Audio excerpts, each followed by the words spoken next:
تو نیکی کرنے سے مجھے 5 پوائنٹ حاصل ہوئے، ادھر میں نے برائی کر لی تو اس نے 5 پوائنٹ مائنس کر دیے، تو بیلنس 0 ہو گیا۔ تو اگر میں نے نماز پڑھی اور میری نماز پڑھنے سے مجھے 10 پوائنٹ حاصل ہوئے اور ساتھ ہی میں نے کسی پر تہمت لگا دی تو 200 پوائنٹ حاصل ہوئے، تو نماز کا ثواب غارت چلا گیا، کیونکہ وہ تو صرف 10 پوائنٹ دے گئی تھی، یا فرض کر لیجیے اس نے بھی 200 پوائنٹ دیے تھے اور 200 پوائنٹ کی میں نے تہمت لگا دی ہے، مائنس 200 پوائنٹ کی، تو بیلنس 0 ہو گیا یا منفی ہو گیا۔ تو اس لیے جتنی بھی آپ نیکی کما سکیں وہ کم ہوتی ہے، کیونکہ ہم سے گناہ سرزد ہو جاتے ہیں، تو ان کے کمپنسیشن کے لیے ضروری ہے کہ ہم پھر ہر پہلو سے احتیاط کریں اور تمام پہلوؤں سے اپنے آپ کو بچا کے رکھیں۔ عمل صالح صرف یہ نہیں ہے کہ ہم نیکی کریں، عمل صالح یہ بھی ہے کہ ہم برائیوں سے بچیں، یہ بھی عمل صالح ہے۔ اور اگر کوئی گناہ ہو جاتا ہے تو توبہ کر کے اس کو مٹانے کی کوشش کریں، اور توبہ میں بھی تلافی اور معافی کا عنصر شامل ہوتا ہے کہ جس کو آپ نے تنگ کیا ہے اس کے ساتھ آپ معاملہ اس طرح سے کریں کہ وہ آپ کو معاف کر دیں۔ تو آدھے دین کے ساتھ نجات کا کوئی امکان نہیں ہے، کیونکہ آدھا دین، جو آپ نے آدھا دین چھوڑ دیا ہے، اس کی وجہ سے جو آپ کے کھاتے میں نیگیٹو پوائنٹس لکھے جائیں گے وہ آپ کے آدھے دین جو آپ نے عمل میں کر رکھا ہے اس کے پوائنٹس کو کھا جائیں گے۔ اور کل قیامت والے دن ہو سکتا ہے کہ ایسے لوگ، اللہ تعالی ہم سب کو بچائے، کہ وہاں کنگال آدمی کی صورت میں کھڑے ہوں۔ تو نبی کریم صلی اللہ علیہ وسلم نے صحابہ سے پوچھا کہ سب سے بڑا مفلس کون ہے؟ تو صحابہ نے اپنے انداز اور ادب کے مطابق کہا اللہ اور اللہ کے رسول بہتر جانتے ہیں۔ تو آپ نے فرمایا کہ سب سے بڑا مفلس وہ ہے کہ جو نمازوں کی اور روزوں کی نیکیاں لے کر آیا، لیکن کسی کو گالی کے بدلے میں، کسی کو تہمت کے بدلے میں دے کر فارغ ہو گیا۔ تو قیامت والے دن جو سودا ہونا ہے وہ دوسرے آدھے دین کے بارے میں ہونا۔ تو کوشش کیجئے کہ ہم سب کوشش کریں کہ اپنے آپ کو ان چیزوں سے نکالیں، پورے دین کو مانیں، زندگی کے ہر معاملے میں عدل، انصاف، نیکی پر قائم رہنے کی کوشش کریں، تاکہ کل قیامت والے دن ہمارے لین دین کے معاملات کی وجہ سے ہم مارے نہ جائیں۔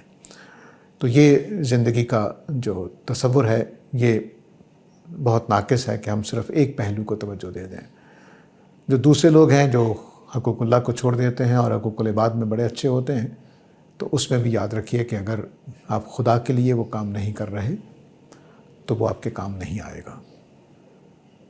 اور یہ بات بھی یاد رکھیے کہ جس طرح میں نے پہلے گروپ کے بارے میں کہا ہے کہ آپ کی نمازوں نے جو آپ کو گناہ دیا ہے خدا کی نافرمانی کا، وہ آپ کے حقوق العباد کے نیکیوں کو کھا جائے گا۔ تو دونوں صورتوں میں خواہ آپ عبادات والی نیکیاں کرنے والے ہوں یا حقوق العباد کی نیکیاں کرنے والے ہوں، دین کا دوسرا آدھا حصہ آپ کی نیکیوں کو کھا جائے گا۔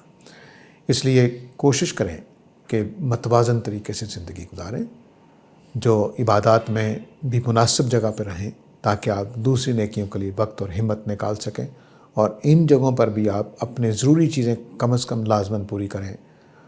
صلہ رحمی کا اللہ نے ذمہ داری ڈالی ہے، والدین کی ذمہ داری ڈالی ہے، بچوں کی ذمہ داری ڈالی ہے، بیوی اور شوہر کی ذمہ داری ڈالی ہے۔ یہ ذمہ داریاں جو ہیں یہ پوری ادا کرنے کے بعد اب آپ عبادت کریں، ضرور کریں، اور پھر زندگی کے معاملات میں کوشش کریں کہ الزام اور تہمت وغیرہ سے بچ کے رہیں، تاکہ ہم اللہ کے ہاں جب جائیں تو ہمارے کھاتے میں گناہ کم لکھے ہوئے ہوں اور نیکیاں ہی لکھی ہوئی ہوں، اور اگر گناہ ہوں بھی تو اتنے تھوڑے ہوں کہ ہماری نیکیوں کو کھا نہ جائیں، ضائع نہ کر دیں۔ ہفتے اعمال کا اصول بھی اس صورت میں سامنے رہنا چاہیے۔ ہفتے اعمال کا مطلب قرآن مجید میں یہ ہے کہ بعض اوقات ہم کوئی کبیرہ گناہ کر دیتے ہیں، جیسے کسی کو قتل کر دیا، یا وراثت کھا لی کسی کی، یا یتیموں کا مال کھا لیا۔ یہ ظاہر ہے کہ نیکی کے خلاف چیزیں ہیں، برے اعمال ہیں، تو ایسا کرنے والے جو ہیں ان کے سارے اعمال ضائع کر دیے جاتے ہیں۔ تو اس اصول کو بھی سمجھ لیجئے، جو پہلا میں نے اصول بیان کیا ہے کہ نیکیاں برائیوں کو کھا جاتی ہیں اور برائیاں نیکیوں کو کھا جاتی ہیں، اسی طرح بعض کبیرہ گناہ جو ہیں وہ ساری نیکیوں کو کھا جاتے ہیں۔ اس کو اللہ تعالیٰ ہفتے اعمال کہتے ہیں۔ مثلا قرآن مجید نے یہ ذکر کیا ہے کہ جو اللہ کے رسول کی توہین کریں گے ان کے ہفتے اعمال ہو جائے گا، ان کے ساری نیکیاں ضائع چلی جائیں گی۔ جو اللہ کے رسول کا انکار کر دیں گے ان کی ساری نیکیاں ضائع چلی جائیں گی، ٹھیک ہے۔ تو یہ جو تصور ہے اس کو واضح رہنا چاہیے۔ تو ایسا نہیں ہونا چاہیے کہ ہم آدھے دین کو چھوڑ کر اپنے اعمال کو ضائع کر بیٹھیں، ہفتے اعمال کے جو قانون ہے وہ ہم پہ جاری ہو جائے۔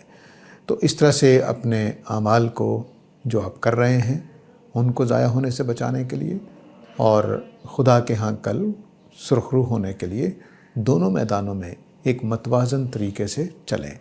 اور یہ یاد رکھیے کہ جو لازمی بنیادی چیزیں ہیں جو اللہ نے ہمارے اوپر ذمہ داری ڈال دی ہے ان کو لازماً ادا کرنا چاہیے، نفلی چیزوں میں اور اضافی نیکیوں میں ضرور حصہ لینا چاہیے، لیکن جب اصل ذمہ داریاں ادا کر لی ہوں۔ یہ نہیں ہونا چاہیے کہ آپ ایک ذمہ داری جو اللہ نے ڈالی ہے وہ تو وہیں دھری ہوئی ہو اور آپ دوسری نیکیوں میں لگے ہوئے ہوں۔ مثلا نماز فرض ہو گئی ہوئی ہے اور آپ اذان ہو گئی ہوئی ہے اور آپ یہ خیال کر رہے ہیں کہ میں چلو اپنی ماں کے سر دبا لوں، نماز کی خیر ہے۔ نہیں، والدہ کا سر دبانے کے بعد نماز بھی پڑھنی پڑے گی۔ اور یا اس طرح دوسری نیکیاں ہیں۔ اسی طرح فرائض اور نوافل کا مقابلہ نہیں ہے۔ فرائض آپ کو لازماً ادا کرنے ہیں، نہیں ادا کریں گے تو نہ صرف یہ کہ آپ برائی کریں گے بلکہ آپ نافرمان بھی لکھے جائیں گے۔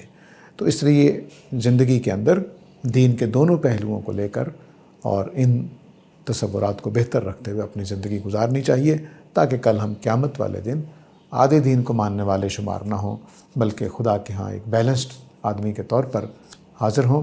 اور نبی کریم صلی اللہ علیہ وسلم کی ایک نصیحت بھی میں یہاں دہرانا چاہتا ہوں کہ آپ نے فرمایا تھا کہ خیر العمل اقل و عدم، بہترین عمل وہ ہے کہ جو مختصر ہو لیکن ہمیشہ کرنے۔